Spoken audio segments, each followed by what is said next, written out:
સંમેલનનો પહેલો પુસ્તક 30મો અધ્યાય 1-6 વચન.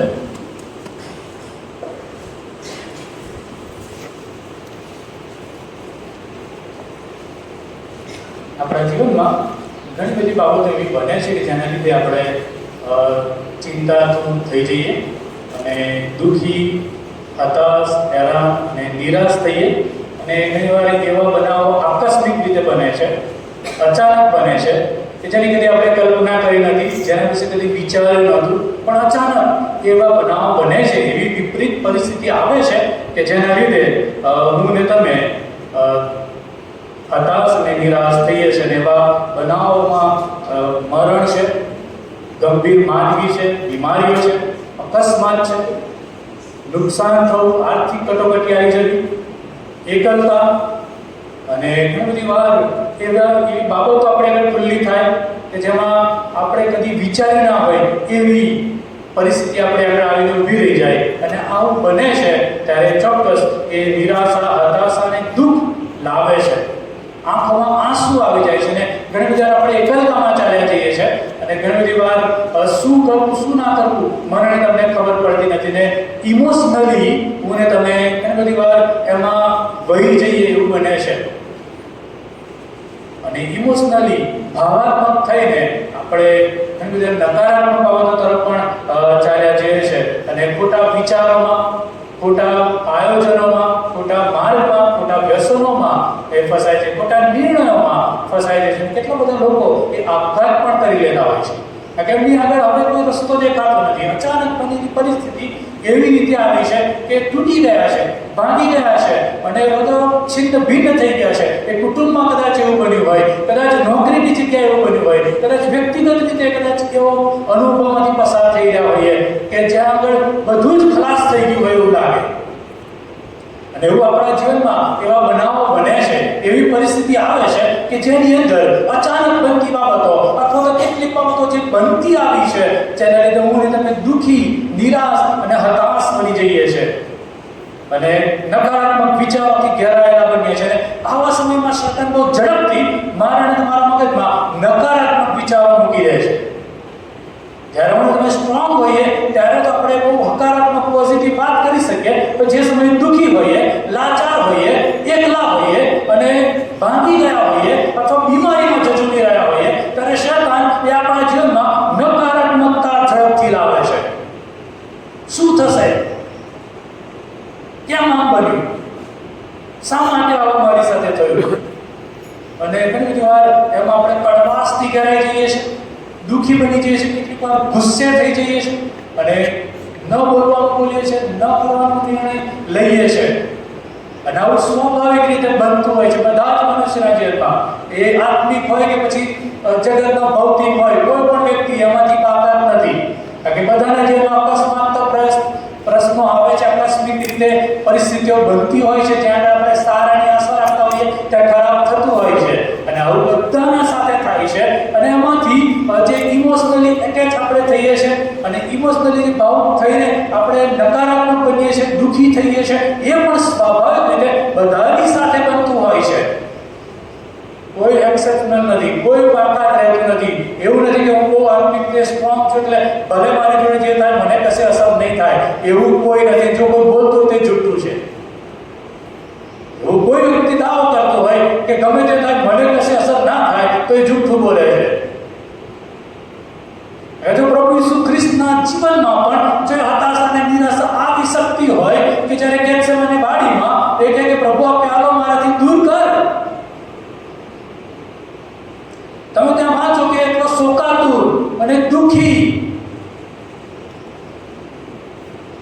તો હું ને તમે, મારા અને તમારા જીવનમાં પણ એવી પરિસ્થિતિ આવે છે કે જ્યારે હું ને તમે દુઃખી હોઈએ, આંસુ હોય, ઘણા બધા નકારાત્મક વિચારો આવે અને ઘણું બધું બને છે. થોટ્સ આપણા જીવનમાં હંમેશા આવતી હોય છે. શૈતાન એ સમયે વધારે પ્રબળ હોય છે. આ સ્વાભાવિક છે. પરંતુ એની અંદર ઘણા બધા લોકો એ નકારાત્મકતા તરફ ચાલ્યા જાય છે, નકારાત્મક પગલાં લે છે, નકારાત્મક વિચારોમાં જીવે છે અને ખોટી વિચારધારામાં, ખોટા વ્યસનોમાં, ખોટી પદ્ધતિઓમાં, પ્રભુથી દૂર અને ઘણી બધી વાર પોતાના શરીરને નુકસાનકારક બાબતોમાં ફસાઈ જાય છે. અને એવું બને છે ઘણા બધા લોકો આવી પરિસ્થિતિમાંથી પસાર થઈ રહ્યા છે. અને એવી જ એક પરિસ્થિતિ દાઉદ અને તેના લોકોની સાથે બની રહી છે. અને આપણે જે પ્રભુના વચનો વાંચ્યા 30મા અધ્યાયની અંદર, તો તમે પહેલો સમુએલ અને તેના અંદર આવો તો ત્યાં આગળ જે 27મો અધ્યાય છે ત્યાંથી જોઈએ તો ત્યાં આગળ દાઉદ એ પોતાનો જીવ લઈને સાઉલથી બચવાને માટે ફિલિસ્તીઓના દેશમાં નાસી જાય છે અને ગાથમાં એ જતો રહે છે, જ્યાં આખીસ ફિલિસ્તીઓનો રાજા છે. અને આખીસની પાસે સહાય માટે દાઉદ પોતાનો જીવ બચાવવા માટે નાસી જાય, કારણ કે ઘણા બધા વર્ષોથી એ દુઃખ, પીડા અને તકલીફમાંથી પસાર થઈ રહ્યો છે. પોતાના પરિવારથી દૂર અને અરણ્યમાં ભટકવું, જંગલોમાં ભટકવું, ગુફાઓમાં ભટકવું. અને બીજા શાઉલ તલવાર લઈને એની પાછળ પડ્યો, એનું સૈન્ય એની પાછળ હોય અને દાઉદ એ બધાથી ગભરાઈને નાસતો અને ભાગતો ફરતો હતો. અને હવે એવો સમય આવ્યો કે દાઉદને લાગે કે હવે હું બચી શકું નહીં, અને માટે નિર્ણય કરે છે કે હું ફિલિસ્તીઓના દેશમાં જતો રહીશ. અને આખીસની પાસે જાય છે અને આખીસની સાથે રહે છે અને આખીસની સિકલાગમાં વસવાને માટે આપણે દાઉદ અને એની પાસે એના 600 લોકો.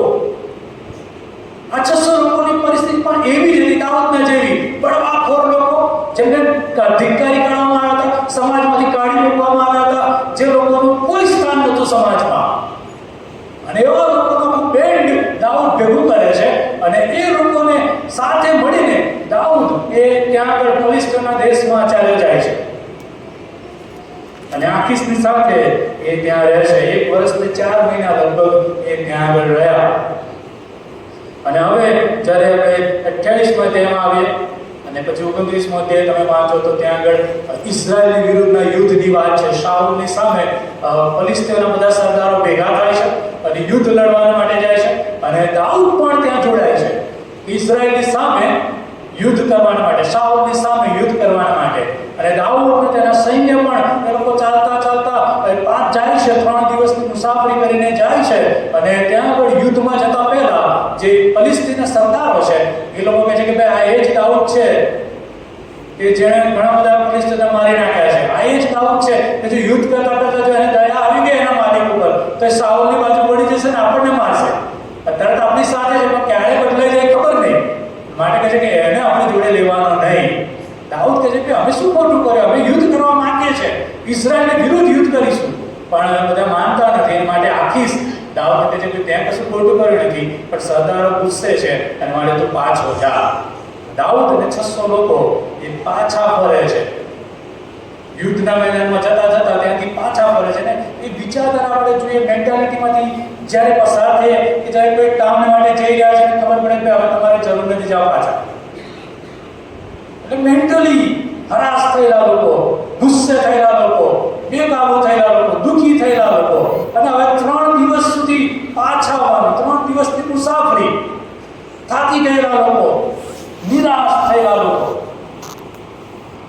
દાઉદ સાથેના લોકોની જે મેન્ટાલિટી બળવાખોર, જો તમે ઇતિહાસ વાંચો તો એ પ્રમાણે તમને જાણવા મળશે.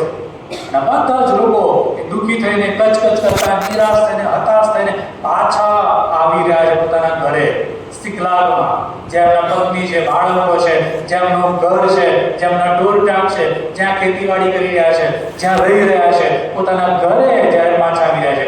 એક સાઈડ તો એમને તકલીફ, નિરાશા અને હતાશા પડી કે પાછા કાઢી મૂક્યા. હવે બીજી બાજુ જ્યારે ઘરે આવી રહ્યા છે ત્યારે પરિસ્થિતિ બહુ ભયંકર છે.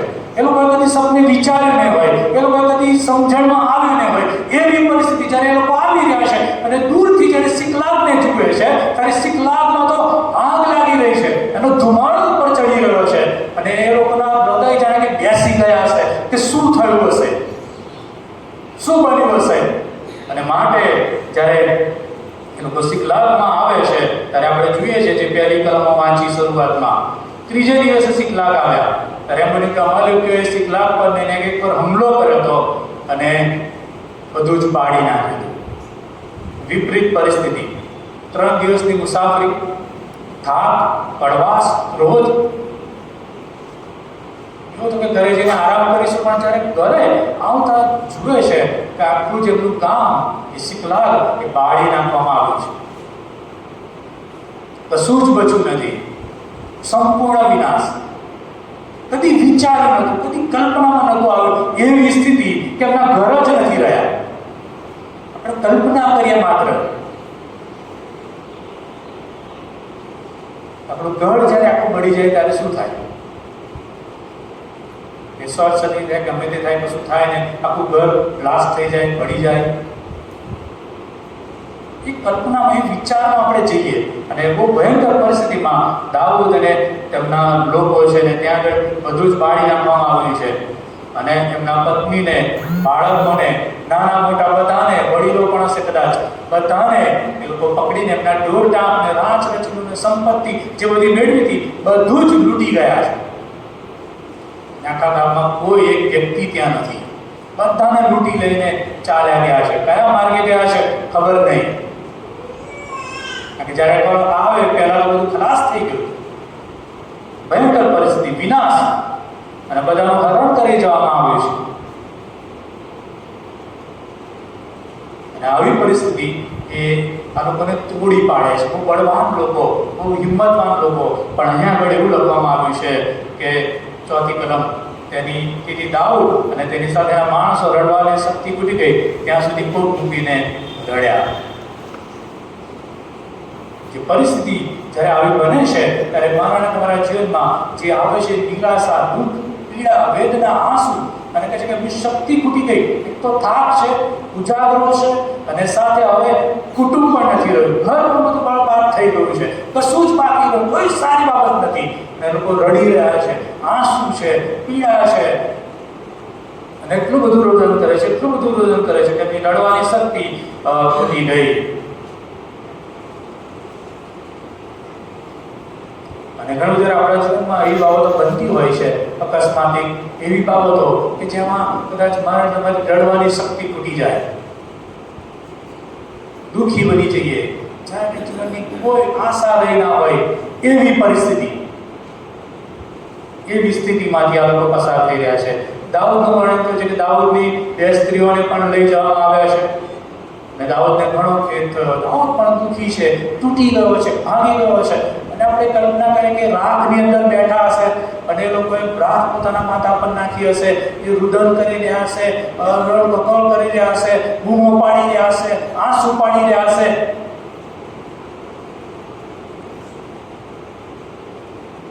આમેલા કે સંપૂર્ણ વિનાશ આપના ગામનો કરી નાખ્યો છે.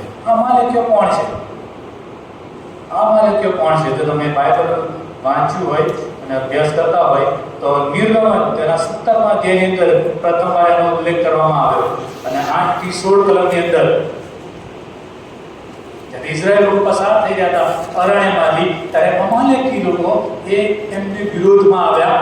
એમણે એમને મદદ કરવાની ના પાડી, એની વિરુદ્ધમાં આવ્યા, યુદ્ધ કરવા માટે આવ્યા. અને પછી યહોશુઆ અને એના લોકો યુદ્ધ માટે ગયા અમાલેકીની સામે. અને મૂસા એક મોટા પર્વત પર ઉભો રહ્યો અને જ્યારે પોતાના હાથ ઊંચા કરે ત્યારે યહોશુઆ જીતે, અને હાથ જ્યારે થાકી જાય નીચે મૂકે ત્યારે અમાલેકીઓ જીતે. અને માટે પછી હૂર અને હારૂન એ બંને મૂસાને પથ્થર પર બેસાડે છે અને એના બંને હાથો પકડીને આખો દિવસ ઉભા રહે છે અને એ લોકોનો ભારે વિજય થાય છે. અમાલેકીઓનો વિજય થતો નથી પણ ઇઝરાયલનો વિજય થાય છે અને યહોશુઆ અને એની ટીમ એ વિજયવાન થાય છે.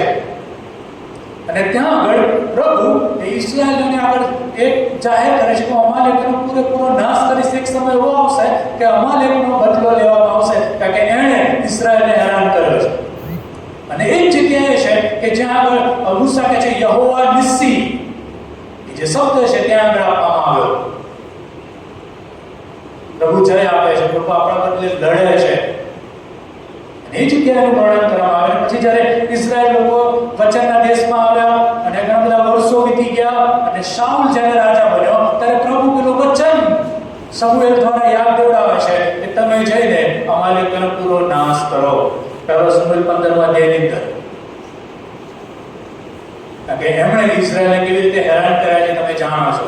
પણ શાઉલ એ ગભરાઈ જાય છે, લોકો જે બીવે છે એના માટે પૂરેપૂરો નાશ કરતો નથી.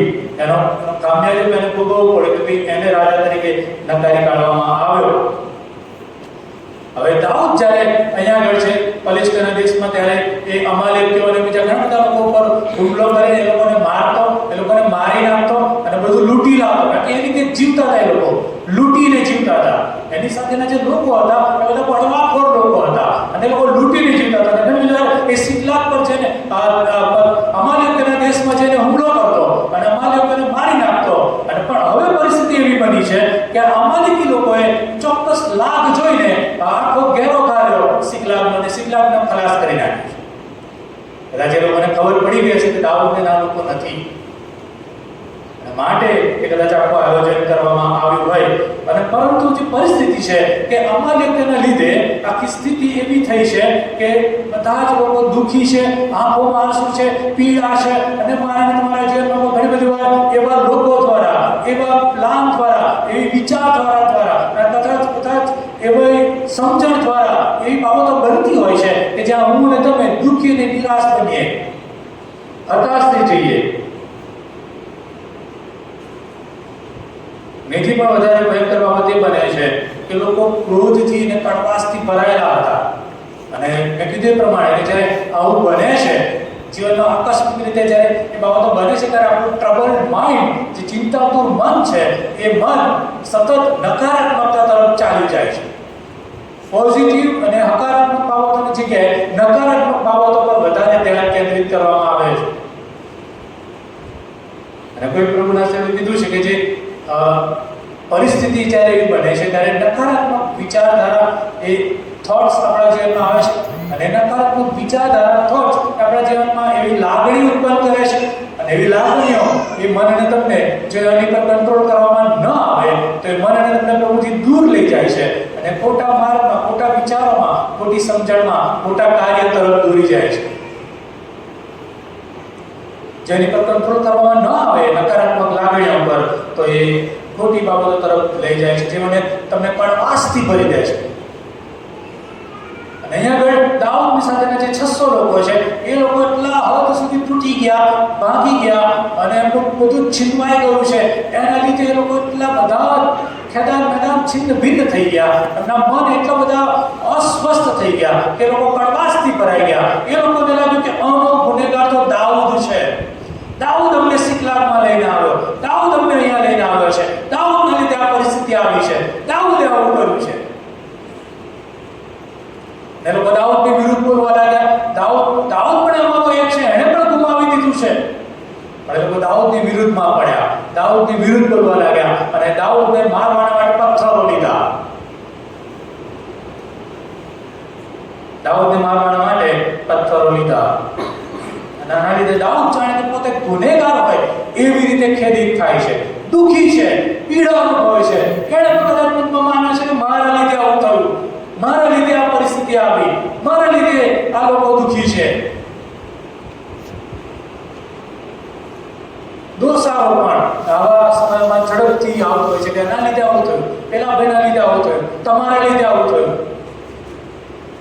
અને એ દોષારોપણ અહીંયા જોઈએ છે કે વિપરીત પરિસ્થિતિઓ એ નકારાત્મક વલણો પેદા કરે છે, જેની અંદર એ વિચારો એ કાર્યમાં પરિણમે છે. અને અહીંયા આગળ આ લોકો 600 લોકો કે જે લોકો બહુ બળવાન હતા, જેમનું બધું જ લૂંટાઈ ગયું છે અને એ પરિસ્થિતિને હેન્ડલ કરતા એ લોકોને આવડ્યું નહીં, એ લોકો કડવાશથી ભરાઈ ગયા. દાઉદને મારવાની વાત કરે છે, દાઉદને એનો ગુનેગાર માને છે, દાઉદ આ પરિસ્થિતિ માટે જવાબદાર છે. દાઉદ પોતે પણ એ જ સમજતો હતો, એ પણ દુઃખી હતો, ખેદિત હતો, ભાંગી ગયો હતો. પણ ત્યાં જે અદ્ભુત બાબત પ્રભુના પસંદ કરેલા લોકોને માટે છે, એ જે મને તમને મદદ કરે છે, જે ટ્રબલ્ડ માઇન્ડ છે એની અંદર પ્રભુ એનું સામર્થ્ય આપે છે. જે લોકો પ્રભુના વિશ્વાસમાં મજબૂત છે એ તૂટી જાય છે, ભાંગી જાય છે, દુઃખી થાય છે, વ્યથિત થાય છે. એમના જીવનમાં પણ પરિસ્થિતિઓ આવે છે કે જે લોકો દુઃખી, હતાશ અને નિરાશ થાય છે અને જાણે કે કોઈ આરો રહ્યો નથી એવું દેખાય છે. પણ જે પ્રભુમાં મજબૂત છે એ લોકોના જીવનમાં એ પરિસ્થિતિ નકારાત્મકતા તરફ લઈ જવાને બદલે પ્રભુ તરફ દોરી જાય છે. હાલેલુયા. જે પ્રભુમાં મજબૂત છે એમના માટે એવું બને છે. કારણ કે બધા માટે એક સ્થિતિ સરખી હતી, એક 600 લોકો માટે, દાઉદ માટે પણ. દાઉદ બધા રડી રહ્યો હતો, એની આંખોમાં પણ આંસુ હતા અને એ રુદન કરી રહ્યો હતો. પરિસ્થિતિ એના માટે પણ સરખી હતી, પણ જ્યાં 600 લોકો નકારાત્મક તરફ ગયા અને બીજાને ગુનેગાર માને છે, પથ્થરો ઉઠાવે છે, કડવાશથી ભરાઈ જાય છે, ત્યારે બીજી બાજુ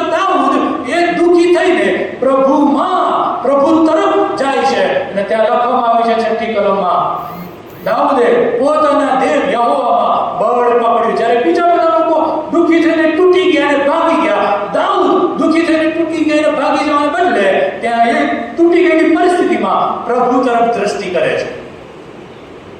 પ્રભુ તરફ દ્રષ્ટિ કરે છે અને પોતાના દેવ યહોવામાં બળ પકડે. પોતાનો દેવ જે શબ્દ પ્રયોગ ત્યાં વાપર્યો છે દાઉદ એ યહોવામાં, એવું નહીં, પોતાનો દેવ, કોઈ વ્યક્તિગત સંબંધ, ગાઢ સંબંધ. અને આ જે બતાવે છે કે દાઉદ એ ઈશ્વર પર વિશ્વાસ કરનાર પ્રભુ વ્યક્તિ છે અને ઈશ્વરમાં, એની આધીનતામાં, એના વચનોમાં ચાલનાર વ્યક્તિ છે, એના વચનો પર વિશ્વાસ કરનાર વ્યક્તિ છે.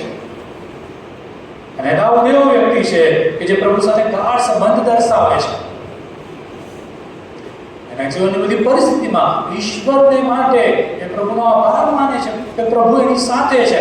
દાઉદ એ પરિસ્થિતિમાંથી પસાર થાય છે પણ એ જાણે છે કે મારો પ્રભુ મારી સાથે છે. એના વચનોનો એને ભરોસો છે. દાઉદ પોતાના વ્યક્તિગત રીતે ઓળખની વાત કરે છે કે પોતાના દેવ યહોવામાં. કિસ્સા 145 તેની પહેલી કલમમાં દાઉદ કહે છે કે મારા દેવ ને મારા રાજા, હું તને મોટો માનીશ. અને ઘણી બધી જગ્યાએ દાઉદ પ્રભુને પોતાના વ્યક્તિગત પ્રભુ તરીકે ઓળખાવે છે, રાજા તરીકે ઓળખાવે છે. ગીત શાસ્ત્ર 30 ની અંદર દાઉદ કહે છે કે યહોવા મારો પાળક છે અને તેથી મને કશું ખોટ પડશે નહીં. બહુ વ્યક્તિગત સંબંધ, બહુ નજીકનો સંબંધ, બહુ ગાઢ સંબંધ. અને એ સતત પ્રભુના વચનોના મનન દ્વારા, સતત પ્રભુના ગીતોમાં, એ સતત પ્રભુની હાજરીમાં, અને પ્રભુએ જે વચન આપ્યું હતું ઇઝરાયલનો રાજા બનાવવાની, એ વચનની ખાતરીમાં દાઉદ જીવતો હતો. દાઉદ જીવતો હતો અને ઈશ્વર સાથેનો ગાઢ સંબંધ, ઈશ્વરના વિશ્વાસુપણાની ખાતરી અને ભૂતકાળમાં ઈશ્વરે કરેલા જે અદ્ભુત કાર્યો, જે બચાવ, અને ભૂતકાળમાં પ્રભુએ જે વચન આપ્યું હતું એ વચન પ્રભુ કેવી રીતે પૂરું કરવાના છે એનો અદ્ભુત અને અડગ વિશ્વાસ દાઉદની પાસે છે. એ અદ્ભુત વિશ્વાસ દાઉદની પાસે છે. અને માટે જ્યારે બધા જ નિષ્ફળ ગયા ત્યારે દાઉદે પ્રભુમાં બળ પકડ્યું. અને મારા તમારા માટે બહુ મહાન આશા એ તો આપણા પ્રભુના વચનો છે. એ જીવતો ઈશ્વર છે કે જે જેની સાથેના ગાઢ સંબંધમાં જ્યારે હું ને તમે જોડાયેલા હોઈએ છીએ ત્યારે જીવનમાં ગમે તેવી પરિસ્થિતિ કેમ ના આવે, એ મનને તમને છિન્ન ભિન્ન કરી નાખતી નથી. એ મનને તમને નકારાત્મકતા તરફ દોરી જઈ જતી નથી. એ મનને તમને સંપૂર્ણ રીતે વિનાશ તરફ લઈ જતી નથી. પણ એ નકારાત્મક પરિસ્થિતિમાંથી પ્રભુ મનને તમને બળ આપે છે, સામર્થ્ય આપે છે. અને માટે દાઉદ એ ગીત શાસ્ત્ર 34 ની અંદર કહે છે કે તેની તરફ જુઓ અને પ્રકાશ પામો, એટલે તમારા મુખ કદી જમવાના પડશે નહીં. અકંગાળ પુરુષે પોકાર કર્યો અને હવાએ તેને સાંભળીને તેના સર્વ ભયમાંથી તેને છોડાવ્યો.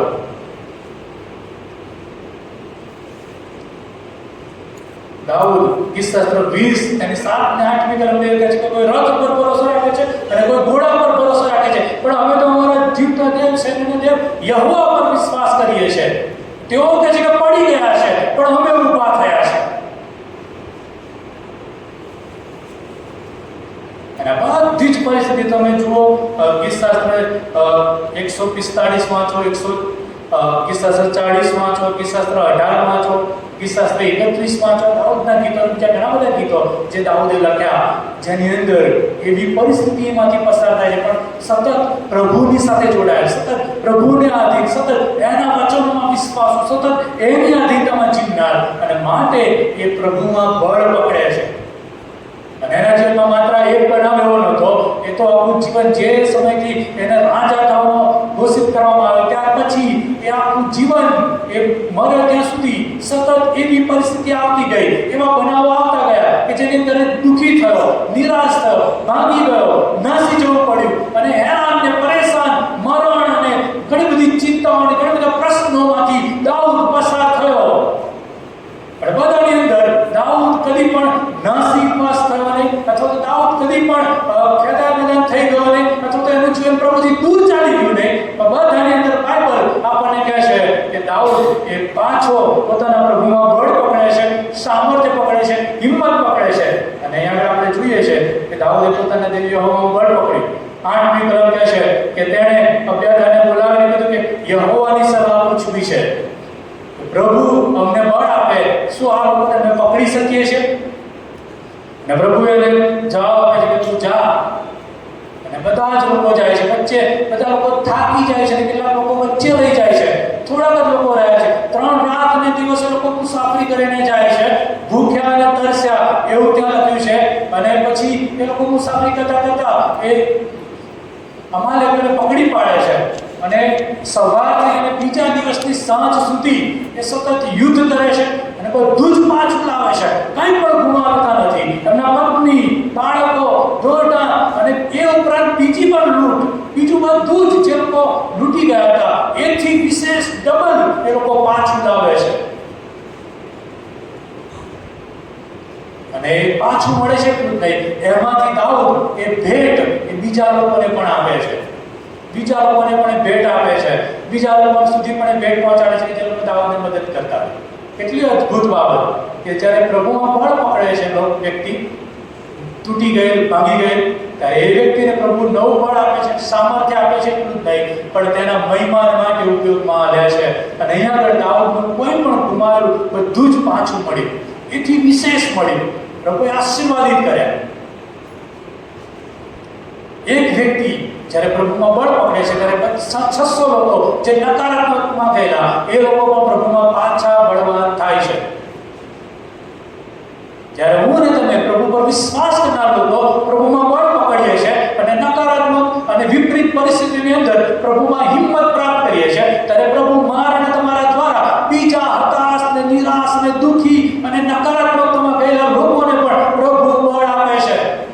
એ મારા અને તમારી સાક્ષી, મારા અને તમારા જીવન એ ઈશ્વર પર વચન આધારિત જીવન, એ જીવનો બીજાઓને પણ પ્રભુ મદદ કરે છે બાંધવા માટે. મારા તમારા જીવનો બીજાઓના જીવનોને સ્પર્શ કરે છે. એટલે 600 લોકો નકારાત્મકતા તરફ ગયેલા, પણ દાઉદે બળ પકડ્યું, દાઉદે પ્રભુની વાત સાંભળી, દાઉદે પ્રભુની ઈચ્છા પૂછી અને એના દ્વારા પ્રભુની ઈચ્છામાં દાઉદે લોકોને તૈયાર કર્યા કે આપણે કરી શકીએ છીએ. અહીંયા રડવાથી, અહીંયા બેસી રહેવાથી કઈ નહીં થાય, ચલો. અને લોકો પીછો કરે છે, ભૂખ્યા અને તરસ્યા, દુઃખી પીછો કરે છે અને બધું જ પાછું લાવે છે, એથી વિશેષ લાવે છે, આશીર્વાદિત જીવન, આશીર્વાદિત જીવન. અને માટે જ્યારે મારા તમારા જીવનમાં એવી પરિસ્થિતિ આવે છે ત્યારે પ્રભુ આપણને મદદ કરે કે આપણે પ્રભુમાં બળ પકડીએ. નકારાત્મક વલણમાં, નકારાત્મક વિચારધારામાં ચાલ્યા જવાને બદલે પ્રભુના વચનોમાં આવીએ, પાછા આવીએ. એણે જે વચનો આપે છે, એની જે પ્રોમિસીસ છે એને યાદ કરીએ. છેલ્લી વાત એને બંધ કરીશ. 1950ની આસપાસ જી વિલિયટ અને બીજા એના 4 સાથીદારો અને આ લોકોએ નક્કી કર્યું કે આપણે એવી જાતિ કે જ્યાં કદી સુવાર્તા ગઈ નથી એ લોકો બધે સુવાર્તા લઈને જઈએ. જી વિલિયટ, નેટેસેન્ટ, પેટે ફ્લેમિંગ, રોઝલી એસ્ટિયન અને એડ મેકલી, આ 5 સેમિનારીમાંથી ભણેલા યુવાનો, બહુ નવા જુવાનો, બહુ જુવાન ભાઈ, એ લોકો નક્કી કરે છે કે આપણે એવી યુટા જાતિ જે છે ઇક્વેડોરની અંદર ત્યાં જઈશું અને એ લોકોની વચ્ચે જે ઈસુની વાત પ્રગટ કરીએ. પણ પેલી જાતિ કદી કોઈ માણસોના સંપર્કમાં આવી નથી, સભ્ય સમાજના, અને માટે આ લોકો ત્યાં ગયા અને એ લોકો બધાને બીજા દિવસે, જે દિવસે લોકો ગયા અને બીજા દિવસે બધા 5 ને તીર મારીને અને ભાલા મારીને મારી નાખ્યા. ભયંકર પરિસ્થિતિના મૃતદેહ સુતા 10 થી 15 દિવસ નીકળી ગયા. મિલિટરીનો સહારો લેવામાં આવ્યો. આ કે અમેરિકન મિશનરીઝ હતા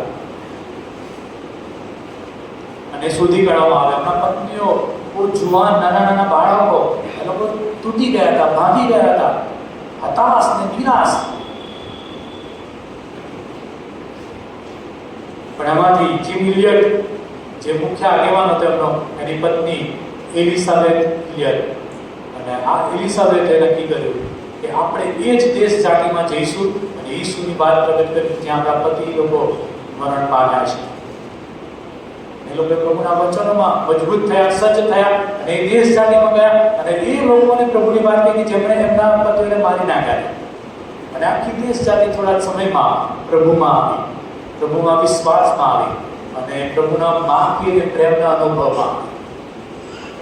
જ્યારે એક વ્યક્તિ દુઃખી થઈ ગયેલા, ભલે દુઃખી હોય, નિરાશ, હતાશ, ગમે તે પરિસ્થિતિ, પણ એમાં જ્યારે પ્રભુમાં વિશ્વાસ કરનારી એક વ્યક્તિ બળ પકડે છે, પ્રભુના વચનોમાં હિંમત પ્રાપ્ત કરે છે, પ્રભુની સેવા માટે તૈયાર થાય છે, ત્યારે એના દ્વારા પ્રભુ ઘણા બધા લોકોને આશીર્વાદ આપે છે, ઘણા બધાના જીવનો પ્રભુ બદલે છે.